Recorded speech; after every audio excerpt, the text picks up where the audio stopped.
Oi oi, how is everybody? I haven't done a video for a while, so I thought I'd get one sent in, considering the news on Marko Arnautovic today. First and foremost, I think when I first saw his first Instagram post, I thought, well, here we go then, this means he's off. Having read the second post, I think there's people with split opinions. You know, does this mean that we're his second choice and he's staying because he's got no option but to stay? Or, you know, does he actually want to play for the club? And I think, do you know what, as long as he gives 100%, neither of those two scenarios really matter.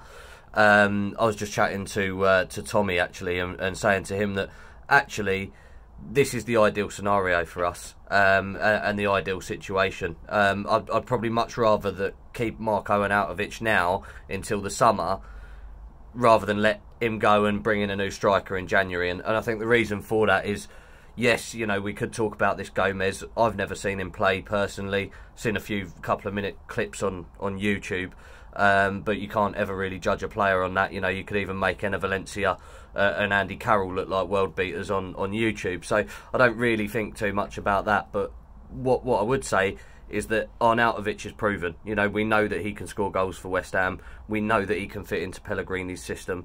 We know that he gels with the lads, and that even at 80% he can still terrorise some of the defences in the Premier League and score goals.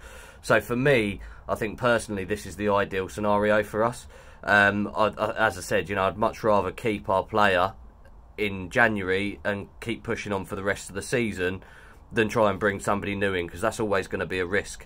Yeah, it might be a slight risk that Arnie's not 100% for the rest of the season, but if he does want to move away, really he's got to give 100% now for the rest of the season. He's got to go out there and put his money where his mouth is and prove to any potential suitors out there that he's the man that they want to lead the line. So he's got to give it everything. He's got to go out there, he's got to score goals, and he's got to be a handful, because otherwise no one's going to want to come in for him in the summer and pay him the big money. So, you know, I think at the end of the day, it's just a quick video, but not too disheartened by the whole scenario, really. To be honest with you, I think it's probably played out the best way it can.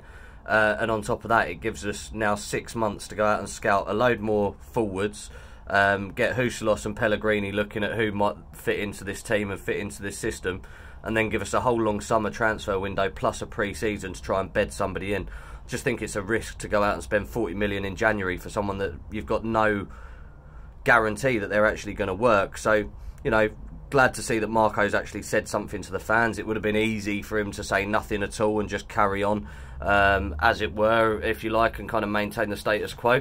But you know, he's put it out there. He's held his hands up. He's been honest, and he said that he wants to push on and help us try and win a cup and push us up the league. So, you know, let's get behind him now. We've got 6 months potentially left with him. Hopefully we can end on a high, and then in the summer I'll be quite glad to hypothetically shake his hand and say, you know, on your way and good luck with the rest of your career. But no player's ever bigger than the club, so, you know, we're still going to be here. That's it from me and the shed. But yeah, come on you Irons.